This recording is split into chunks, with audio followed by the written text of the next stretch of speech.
안녕하세요. 하나님의 기쁨을 위해 살아가는 여러분들 되시기를 축복합니다. 쉽고도 정확하게, 알차고 재미있게 하나님의 말씀을 가슴 깊이 새기는 시간, 소문난 성경교실의 김예환 목사입니다.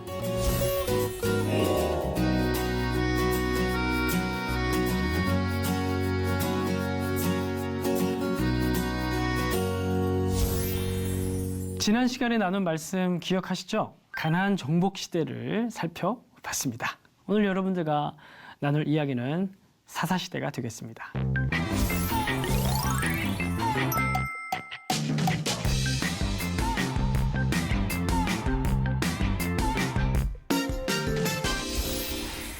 지난 시간에 여호수아가 이제 죽게 되었죠. 여호수아가 이제 거의 죽게 되었고, 그래서 나이가 많아 늙었는데 아직 뭐예요? 우리 여호수아서만 읽으면 땅을 다 얻은 것 같아요. 그렇죠? 그런데 아직 얻을 땅이 너무 많이 남아 있어요. 이제 이게 핵심인데, 그러면은 앞으로의 과제는 뭐냐 하면, 이스라엘 백성들의 남은 후손들의 과제는 뭐냐 하면 믿음과 순종으로 땅을 쟁취하는 거예요. 이것을 하기 위해서는 적극적으로 뭘 해야 돼요? 적극적으로 우리의 환경은 부족하겠지만 믿음을 가지고 나아가서 이 산지를 취해야 되는 거예요. 그리고 두 번째는 뭐냐 하면 가나안 족속을 완전히 진멸해야 되는 사명이 있습니다. 보통 우리가 가나안 정복 전쟁을 읽을 때 어떤 부분에서 좀 약간 이상하냐면, 아니 이스라엘 백성들이 약속의 땅에 들어가서 살게 만들기 위해서 그 죄 없는 가나안 족속들을 막 진멸하고 막 죽이고 뭐 인종 청소하는 것처럼 그렇게 해도 되느냐, 이제 그런 의문들을 좀 가지는 경우가 있어요. 자, 그런데 창세기 15장 16절 말씀을 보면, 내 자손은 4대 만에 이 땅으로 돌아오리니 이는 아모리 족속의 죄악이 아직 가득 차지 아니함이기 때문이다. 아모리 족속은 가나안 족속을 얘기를 하는 건데, 그러니까 하나님께서 아브라함에게 땅에 대한 약속을 주셨어도 당장 그 약속이 성취되지 않는 이유는 뭐냐 하면, 시간이 필요한 이유는 뭐냐 하면 아직 죄악이 차지 않은 거예요. 하나님께서 계속 기다리고 가나안 족속들에게 회개할 기회를 계속 주시고 계시는 거예요. 우리가 레위기서를 읽다 보면 느끼는 게 뭐냐 하면, 하나님께서 이스라엘 백성들에게 이런 죄를 짓지 말고 저런 죄를 짓지 말고 그 죄에 대한 목록들이 나오는데, 그 목록들이 되게 낯뜨거운 목록들이 많다라는 거예요. 특히 음행에 대한 부분들, 아주 다양한 그런 내용들이 나오는데, 그러한 내용들이, 낯뜨거운 내용들이 사실은 이스라엘 백성들이 들어가서 살아가게 될 가나안 족속들의 영적인 현 주소였다는 겁니다. 그래서 이스라엘 백성들은 가나안 족속들을 완전히 진멸하지 않으면 결국 이 사람들과 섞여 살게 되면은 이 사람들을 따라갈 수밖에 없는, 왜냐하면 죄는 전염성이 엄청 강하거든요. 그래서 하나님께서는 이 가나안 족속을 참다가 때가 되어서 이스라엘 백성들을 사용하셔가지고 가나안 족속들을 심판하시는 거예요. 그들의 우상 숭배와 그들의 불의한 삶을 심판하시는 거고, 또 한편으로는 약속하셨던 그 약속을 성취하는 땅을 주시는 그런 두 가지 목적이 있고, 이 두 가지를 이스라엘 백성들은 이 두 가지의 과제를 이제는 감당을 해야 했던 거예요. 여호수아가 죽어도. 자, 그런데 여호수아 말씀을 보면 가나안 족속들에게는 뭐가 있냐면 철병거가 있다고 얘기를 합니다. 철병거는 뭘까? 우리가 이 시대 당시가 청동기 시대에서 철기 시대로 넘어가는 과도기였다는 것을 잊어서는 안 됩니다. 화려하게 꽃피웠던 청동기 시절이 있어요. 아주 오랫동안. 그런데 이제 저 북쪽 지역을 중심으로 해서 철기 문명이 전수되기 시작하는 시기였어요. 그래서 이스라엘 백성들이 이제 중부로 들어가서 북부 전투를 하려고 하는데, 이스라엘 북부 지역의 하솔 왕 야빈, 뭐 이런 왕이나 이런 왕이 다스리는 지역 같은 경우에는 철제 도구들을 많이 사용하고 있었어요. 그러니까 오늘날에도 사실 이 다른 문명, 훨씬 진보된 문명, 그 문명의 전쟁 무기, 이게 이제 상대가 안 되잖아요. 그러니까 그런 앞선 무기들 때문에 이스라엘 백성들이 전쟁을 하는데 골머리를 앓았다는 거예요. 그래서 이 철병거 때문에 점령하지 못한다. 철병거 때문에 저 민족은, 저 족속은 우리가 땅을 취하지 못하겠다. 그래서 단지파 같은 경우에는 밀려서 엉뚱한 데 가서 하나님께서 말씀하신 그 땅이 아니라 약속하신 땅이 아니라 엉뚱한 데 가서 땅을 얻기도 하고 막 그랬거든요. 거기에 뭐가 있냐면 현실적인 문제가 있었다는 거예요. 그 하나님의 약속을 온전히 순종하지 못하는 것에는 철병거라는 현실적인 문제. 자, 그런데 성경의 관점은 달라요. 우리도 하나님께서 뭐 이걸 순종해라. 아니, 네가 이걸 했으면 좋겠다. 우리들에게 그렇게 하나님께서 말씀하실 때 우리가 하나님 앞에서 하나님 사실은 제가 이런 것 때문에 너무 순종하기 어려워요. 힘들어요. 막 그렇게 우리가 변명할 수 있잖아요. 그런데 성경에서는 훨씬 근본적인 부분을 지적을 합니다. 그게 철병가 때문이 아니라 일어난 다른 세대의 문제는 뭐냐 하면 하나님을 알지 못했다고 얘기를 해요. 여호와께서 이스라엘을 위하여 행하신 일도 알지 못했다고 얘기를 해요. 이 행하신 일은 뭘까요? 그들의 조상들에게 행하셨던 이집트를 홍해바다에 수장시키고 이스라엘을 구출해낸 이야기, 그런 이야기들부터 시작을 해서 뭐 가나안 정복했던 그런 여러 가지 스토리들, 하나님께서 이스라엘 백성들을 위하여 그 히브리 노예들을 통하여 하나님께서 행하셨던 그 많은 일들에 대한 교육이 안 된 거예요. 그들 조상 시대에 하나님께서 그 약속을 지키시기 위해서 어떤 일을 행하셨는지 이 세대들은 교육이 안 돼서 안 된 거예요.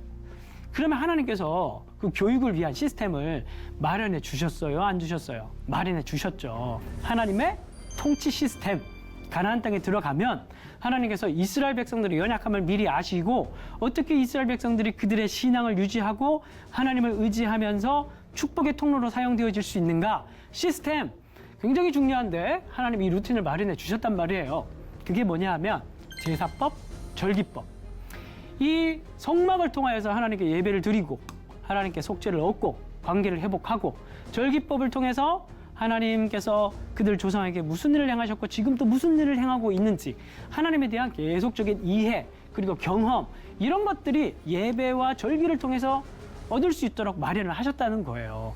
그리고 이제 사회법도 주시면서 어떻게 살아야 가나안 땅에서 하나님 백성으로 백성다운 삶을 살아서 그 이스라엘 백성들의 모습을 보면서 열방의 하나님께 나올 수 있게 만드는지 그 자세한 방법까지 다 말씀해 주셨다는 겁니다. 그리고 뿐만이 아니라 구조적으로 레위 지파를 따로 구분을 했어요. 레위 지파를 따로 구분을 해서 뭘 하게 하셨어요? 율법을 이스라엘 백성들에게 가르치며 번제를 주의 제단 위에 드리는 일을 하게 만드셨다는 거예요. 첫 번째 성막, 제사, 두 번째 율법을 가르치도록, 이런 것들을 가르치도록. 그래서 이스라엘 백성들이 하나님을 시간이 지나도 세대가 지나도 계속 여호와가 어떤 분이신지, 하나님께서 이스라엘에게 어떤 일을 행하셨는지 이걸 계속 알도록 만드셨다는 거예요. 그렇다면 사사시대의 암흑기는 왜 찾아왔다는 겁니까? 결국에는 이 시스템이 붕괴됐다는 거예요. 이게 바로 사사시대를 읽어가는 핵심이라는 겁니다. 자, 그래서 하나님께서 엄청나게 많은 장치들을 마련해 주셨어요. 그래서 하나님께서는 레위 지파 같은 경우에는 땅을 주지 않으셨습니다. 이스라엘에게는 총 12명, 야곱에게 12명의 아들이 있었죠. 그 중에서 요셉을 빼고 요셉의 두 아들을 야곱이 양자로 삼습니다. 요셉에게 경제적 장자권을 주기 위해서. 그럼 13명이 되죠. 여기에서 레위 지파를 빼는 거예요. 그래서 12지파가 되는 겁니다. 레위는 빼버리고 하나님께서 거룩하게 구별을 해가지고 오로지 이 통치 시스템을 위하여서 하나님께서 사용을 하시는데, 그래서 마치 소금을 부패하지 않도록 음식에다 막 뿌리는 것처럼 이스라엘 전체에다가 레위 지파를 다 뿌려버려요. 그래서 48개의 성읍에 살게 만들면서 곳곳에서 이스라엘 백성들을 가르치고 율법 중심으로, 하나님 말씀 중심으로 시스템 안에서 은혜를 누리게 살도록 만드셨어요. 그리고 도피성을 둬서 여러 가지 많은 일들을 하나님께서 레위인들을 중심으로 하게 하셨던 겁니다. 자, 그런데 사사기로 들어가 보면, 사사기 뒷부분에 가보면 굉장히 많은 분량의 에필로그 단락이 나옵니다. 두 가지 이야기가 있어요. 한 이야기는 단 지파, 미가의 산당 이야기를 하면서 단 지파가 땅을 찾는 이야기. 또 하나는 이 에브라임 산지에 거주했던 레위인의 이야기가 있어요. 이 이야기의 결과는 베냐민 지파와 이스라엘 나머지 지파의 내전 이야기로 맞춰요. 어쨌든 이 두 이야기의 핵심은 뭐냐 하면 레위인들이 나온다는 거예요. 그래서 이 레위인 같은 경우에는 베들레헴에 거주한다고 하는데, 베들레헴은 하나님께서 레위인들 보고 살도록 만든 성읍이 아니에요. 그런데 베들레헴에 거주하고 있다는 건 뭐예요? 자리를 이탈한 거죠.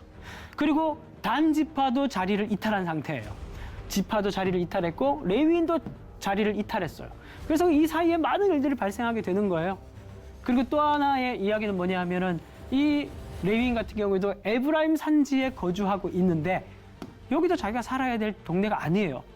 이 레위인도 자리를 이탈했어요. 이탈할 뿐만이 아니라 첩을 뒀어요. 그러니까 뭐냐 하면 철저하게 레위인까지도 종교인들까지도 마치 이방인처럼 살고 있다라는 거예요. 레위인이 이렇게 살면은 나머지 이스라엘 백성들은 보나마나한 겁니다. 다 이거보다 더 악화됐든지 이 정도이든지 딱 바로미터가 되는 게 레위인들이에요. 첩이 있고 게다가 이 첩은 바람이 났어요. 그래서 도망을 갔어요. 그래서 이 첩을 잡기 위해서 다시 데려오기 위해서 내려가는 이야기가 바로 이 레위인의 이야기예요. 그래서 첩을 데리고 달래가지고 돌아오는데 날이 저물었죠. 그래서 어디서 자면 좋을까? 이러면 두리번 거리고 있는데 여부스라는 동네를 발견하게 됩니다. 그런데 이 여부스는 이방인 족속이에요. 이방인들이 사는 동네였어요. 그래서 사환이 종이 여기 가서 자자고 그렇게 얘기를 하니까 이 레위인이 꼴에 또 레위인이라고 어떻게 우리가 이방인들이 사는 동네 가서 자겠느냐. 우리 동족들이 사는 곳에 가서 자자. 그러면서 멀리 가서 기브아라는 바로 베냐민 지파가 사는 동네에 가서 잠을 자게 됩니다. 여러분들이 잘 알고 있듯이 그날 밤에 소돔과 고모라에서 일어났던 것 같은 상황들이 벌어졌잖아요. 그래서 베냐민 지파 사람들이 몰려와서 나그네가 지금 들어와서 머물고 있으니 저거 나그네를 밖으로 끌어내라. 우리가 저 사람을 상관하리라. 그러면서 몹쓸 짓을 하려고 하는 그 모습들을 나쁜 짓들을 하려고 합니다. 그러니까 이 레위인이 어떻게 합니까? 첩을 그들에게 내어주죠. 그래서 밤새도록 첩이 몹쓸 짓을 당하고 아침에 이 문고리를 잡고 쓰러져서 숨이 져 있어요. 근데 여러분 이 레위인의 모습이 본문을 보시면 어떤 줄 아십니까? 되게 무정해요. 생명에 대한 인식이 전혀 없습니다. 그냥 잠을 잘 잤어요. 아침에 잠을 잘 자고 일어나서 빨리 가자 뭐하냐 그러면서 문을 열고 나서요. 근데 첩이 죽어 있어요. 이 본문에 보면 이 레위인의 감정이 전혀 드러나지 않습니다. 무정한 거예요. 생명이 무정하고 자기밖에 모르는 거예요. 철저히 이방화되어 있는 불신자 같은 모습을 하고 있는 거예요. 그래서 이 첩을 12토막 내서 지파에 다 보냅니다. 그러니까 이 지파 사람들이 난리가 났어요. 베냐민 지파 저 없애버리자. 그러면서 벌어지게 된 게 내전이고 또 지나치게 또 죄를 물어서 베냐민 지파를 거의 다 소멸시켜버립니다. 몇백 명 남지 않은 몇백 명 남자 남겨놓고 다 죽여 없애버립니다. 그리고 나중에 또 후회합니다. 이거 어떻게 하면 좋으냐 다 죽여버렸다. 그러면서 실로에 춤추러 가는 예배 드리러 가는 그 절기 드리러 가는 그 여인들을 잡아다 납치에다가 베냐민 지파 남자들에게 줘서 결혼시켜서 베냐민 지파의 명목을 유지하는 이야기로 끝나는 게 사사기의 이야기예요.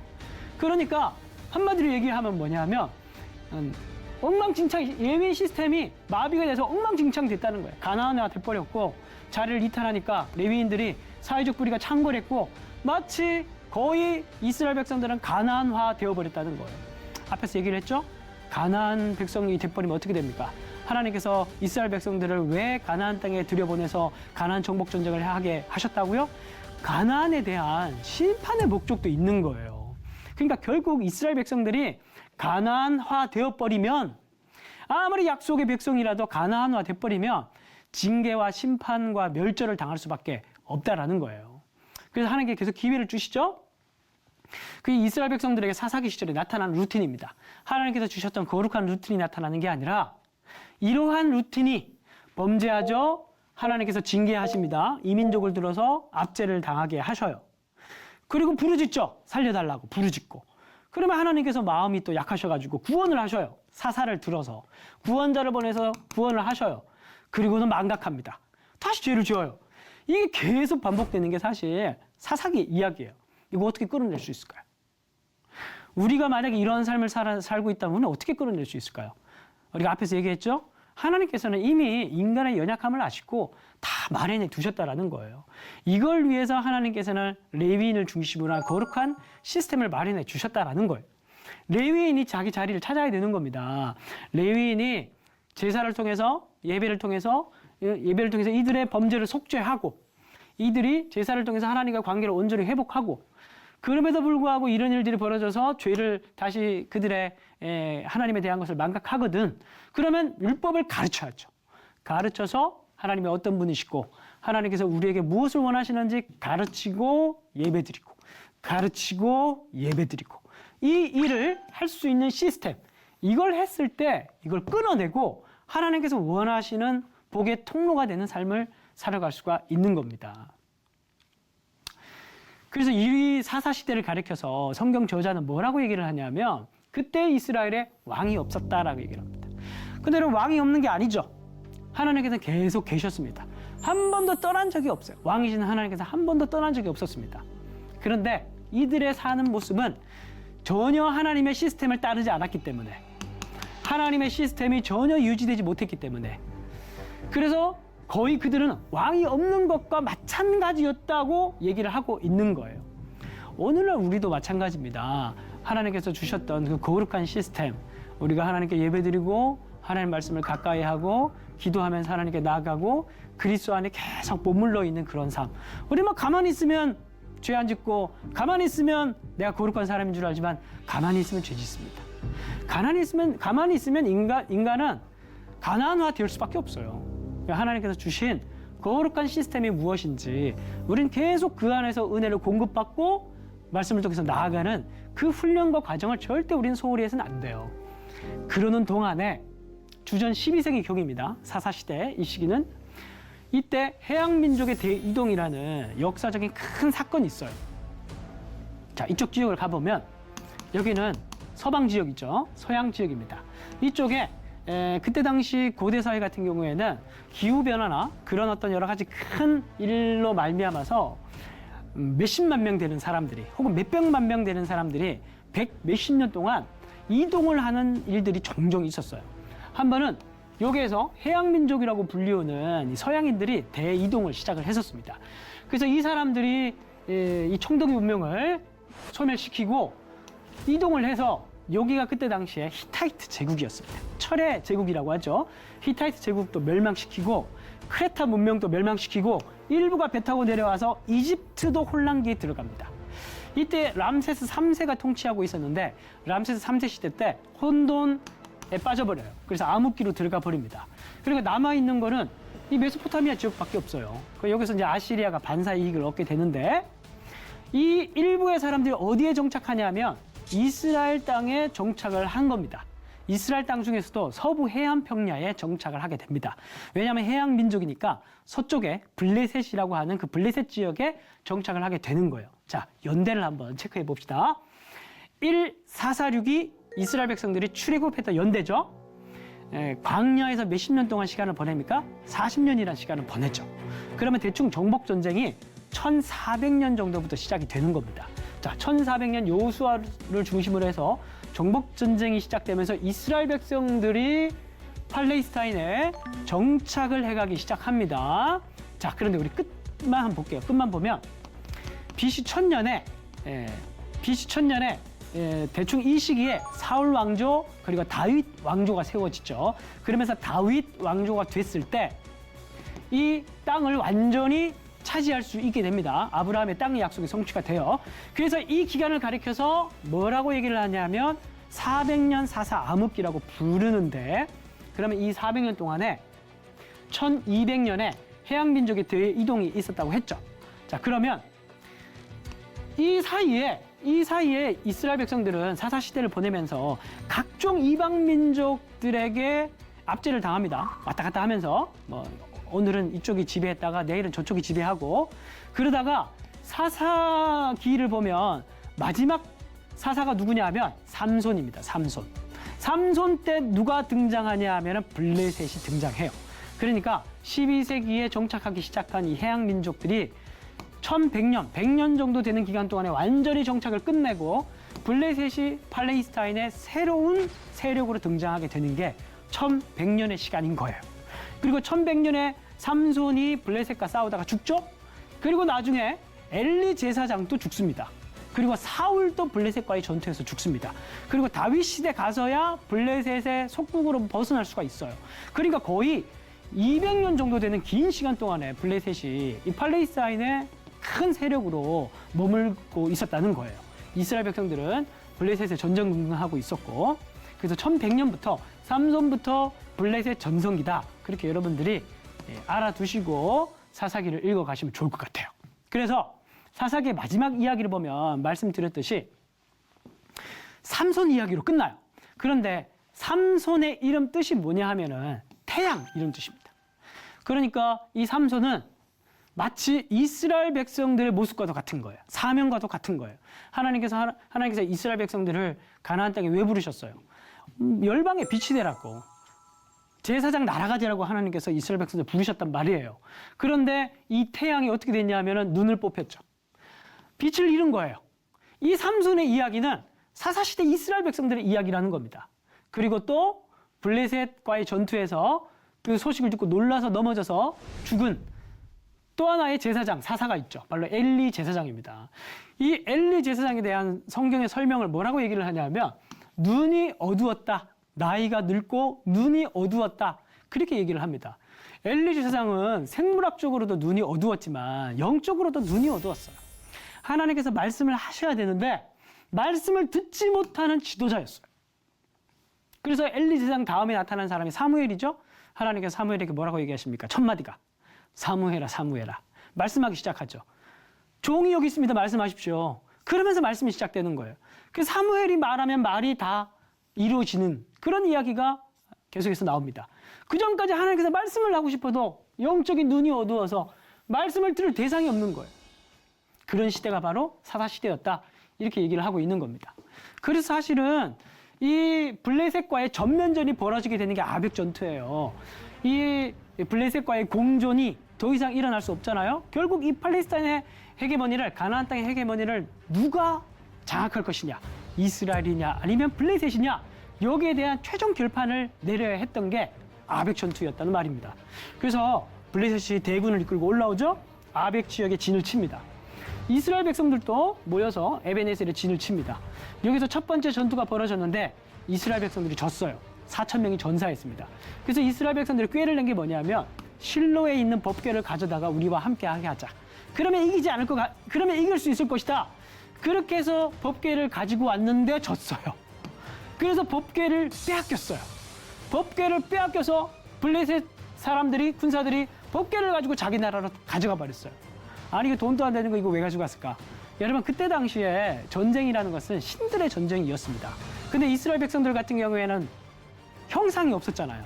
그러니까 유일하게 하나님과 관련해서 만질 수 있는 게 법궤였어요. 그러니까 이게 신을 전리품으로 포획해서 데려간 행동인 거예요. 그러니까 블레셋 사람들이 이제 자기네들이 이겼다고 의기양양하면서 아벡 전투의 승리 이후에 하나님을 포로로 사로잡아서 데려가는 이야기로 끝나는 게 아벡 전투의 이야기예요. 하나님은 뭐하고 계실까요? 이렇게 인간의 불신실함, 인간의 연약함, 그로 인해서 엉망진창되고 있는 이 세계에서 하나님께서는 그러면 도대체 뭐하고 계시는 걸까요? 이런 의문이 우리 인생 가운데 들 때가 많을 거예요. 하나님께서 사로잡혀 가는데, 그런데 여기서 다곤 신전에다가 두죠. 블레셋 사람들이 다음날 아침에 일어나니까 오체 분시가 되어 있습니다. 다곤 신이 온몸이 다 분리돼서, 그리고 머리는 법궤에 절하는 형태로 분리가 되어 있습니다. 그래서 놀래서 이 법궤를 자기네들끼리 뺑뺑이 돌리죠. 가디에, 에그론에, 다른 곳에 다 뺑뺑이 돌리면서 보내다가 블레셋 다섯 도시 전체다가 초토화가 됩니다. 그리고 더 이상 안 돼서 유다 지역으로 베세메스에 다시 법궤를 실어다가 돌려주게 됩니다. 그게 뭐냐면 하나님께 스스로 돌아오시는 거죠. 이스라엘 백성들은 승리하지 못했지만 하나님은 스스로 승리하면서 돌아오신 거예요. 근데 이 이야기가 성경 전체에 다 나옵니다. 궤를 빼앗겼죠.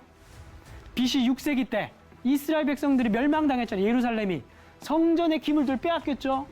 예수님 시대 때도 하나님의 아들이신 예수님이 십자가 못 박혀 죽으셨죠. 이것만 보면 하나님이 실패한 것 같아요. 법궤 빼앗기고 성전 기물 탈취당하고 하나님의 아들이신 예수님이 십자가에 달려 돌아가셨어요. 근데 얼마 뒤에 이 기물들이 돌아옵니다. 예수께서 부활하십니다. 하나님께서 스스로 가셔서 다 정리하고 본국으로 귀환하십니다. 결국 성경에서 이 이야기를 계속 보여주시는 건 뭐냐면은 우리는 그렇게 불신실하지만 하나님께서는 하나님의 일을 해 가신다는 거예요. 하나님께서는 그러면 무슨 일을 준비하고 계셨을까요? 한 왕을 준비하고 계셨습니다. 생물학적인 불임, 한나 이야기로 사무엘상이 시작되죠. 이 여인은 아기를 낳을 수 없었지만 하나님께서 태를 여셔서 사무엘을 주셨고 사무엘을 통해서 다윗에게 기름을 붓습니다. 영적인 불임인 여인이 또 사사시대 말기에 나옵니다. 이방인 여인 룻은 하나님 백성이 될 수 없는 사람이었어요. 그런데도 불구하고 하나님께서는 이 룻과 보아스를 결혼시켜서 보아스를 통해서 오벳을 통해서 이세를 통해서 다윗이 나오게 했습니다. 사사 말기에 나오는 이야기들은 뭐냐 하면 인간의 힘으로 도저히 할 수 없는 생물학적 불임, 인간의 힘으로 도저히 하나님 백성이 될 수 없는 영적인 불임, 이걸 다 신실하신 하나님께서 자기의 방법으로 다 해결하셔서 마지막에는 자기의 방법과 준비하심으로 한 왕을 보내서 이 모든 문제를 해결해 가시겠다는 것을 사사 말기에 보여주시는 거예요. 마지막으로 이 구절을 읽고 마치도록 하겠습니다. 그날에 이새의 뿌리에서 한 싹이 나서 만민의 기치로 설 것이요 열방이 그에게로 돌아오리니 그가 거한 곳이 영화로우리라. 결국 하나님께서 이 이새의 뿌리 누굽니까? 바로 이새의 뿌리에서 다윗의 자손이신 예수 그리스도께서 오시죠. 바로 예수님께서 오셨다는 것 자체가 이미 오늘 우리를 하나님께서 여전히 지켜보고 계시고 포기하지 않으셨다는 증거인 것입니다.